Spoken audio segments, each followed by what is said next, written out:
How are you guys doing today? This is Martin and like a little mini webinar on getting ready for GrowthCon 4. Today I sat down and I calculated what are the debts I'm going to be carrying with me into 2020. So right now, based on what I've calculated, I owe $34,789 on a student loan that was over $70,000 in 2016, and I owe $10,885 for my 2014 Camry. My goal when I attend GrowthCon 4 in Vegas, I want to learn enough information to at least get that student loan paid down, if not to $24,789 minimum. The max, I want to have it paid off. And then when it comes to my car loan, I'm going to see if I can get it down below $5,900. Best case scenario, I'll pay off the student loan, I pay off the car, and I'm looking to build a maybe $100,000 to $150 cash cushion to help me with some investings and to expand the business. Because I believe in about 2025, when the people that are finally in their 70s and 80s retire, first thing they're going to do, I believe they're going to sell their houses. And when they sell their houses, it's going to become, they're going to just have to discount them, because you got a generation of people who, like I say, I work in an area, all I see is warehouses, and all these people, kids, or I don't care, adults, are only making $14 to $15 an hour. So that's basically comes out to about $2,000 a month. Then half of them have cars that they can't, that are eating them out of house at home. So that takes another $600 to $700. So all they got is maybe $300 to $400 to their name. And you're looking for a house payment that, even if you buy a $250,000 house, which I believe the only houses that'll be sold or be like between 250 and below, because anything in the $300,000 to $400,000 range, you at least have to pay your loan's going to be at least $2,000 to $3,000 a month, and you have a generation of people who aren't even making that in a month. So how are they going to pay the house? So I believe there's no support. In the next 4 or 5 years, there'll really be no support for the housing to push it up. So the only thing it's going to it can do is come down. So if you're thinking about selling a house, I would sell it now. Just get rid of the house, because if you don't sell it now, if you wait a couple of years, if you sell that house, you're going to take a loss. If you're hell bent on having a house, wait until 2024, 2025. Houses have dropped so much that you're looking at a payment between like $1,000 and $1,200. Then I would make the move. And then if you want, pay the house off, or pay the house off in 5 years and just say, hey, I'm just going to keep this as an investment. Do not buy a house. Do not buy duplexes thinking that, hey, I'll live in one unit and I'll rent out the other unit.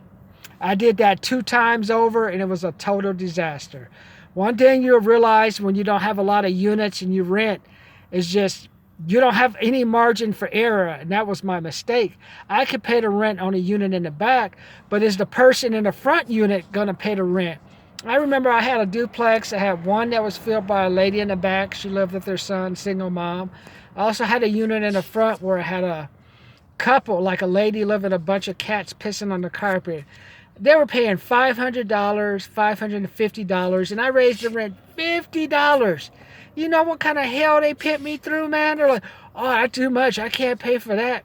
Well, your cat is pissing all over the place, and it's costing me $30 a day, $30 a month having you here. And then on top of it, she parked her Volkswagen on the dirt, and the Volkswagen was leaking, and I got in trouble with the city because they caught it and gave me one of those code violation things.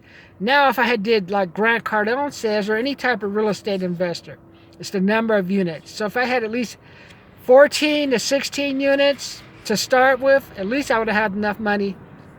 I know I could at least got 10 decent tenants. I know I'm probably going to have 1 or 2 units vacant, and I'm advertising for, and maybe have 1 unit that I'm going to play around with, trying to upgrade it so I can increase the rent in the future.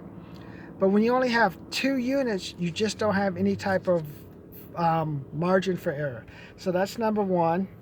And then number 2, I believe we will see like a little bit of deflation in the housing market, because in 2025, you're going to see like a massive influx of houses onto the market. And when that happens, that's going to lower the price. So by going to GrowthCon 4, I'm hoping to, like Magic Johnson, billionaire, Grant Cardone, a multi-million-dollar investment person who can help me with apartments, Kevin Hart, and there's also someone else. He helped sell a couple of companies for $2 billion, and I can learn from him how to increase the value of a property or increase the value of any type of service I'm offering to sell.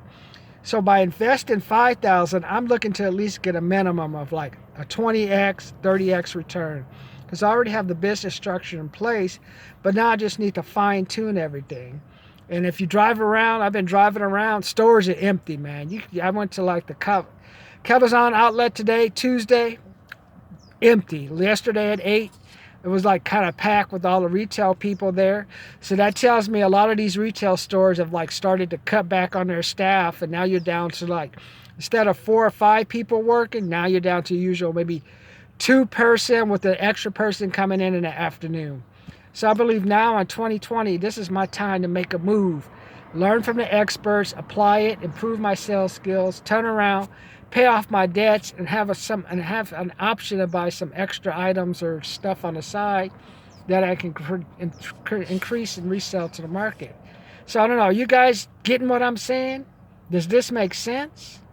Am I making sense? Are you ready to get started? Why don't you write down your credit card debts, your loans, pay their loans. Write down how much you owe to different people, and then just say, hey, what are your strategies for paying them off? Are you going to pay them off? Your car loan. Are you just going to have a 65-month car loan, 69-month car loan? Or are you going to say, hey, Martin, I want to learn from you how to get my car loan paid off in 48 months and save myself $20,000. Help me.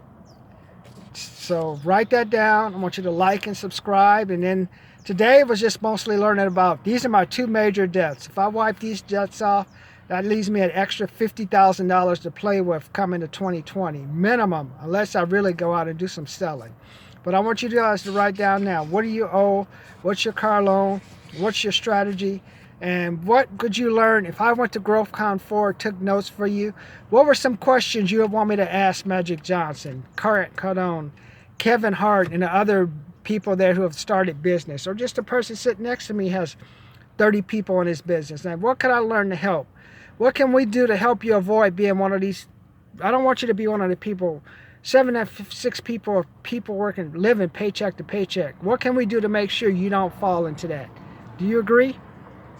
Does this make sense to you? Write down your goals, subscribe, comment, and like. Send me some comments. Let me know how much you owe and what do you want to do to learn how to get it paid off.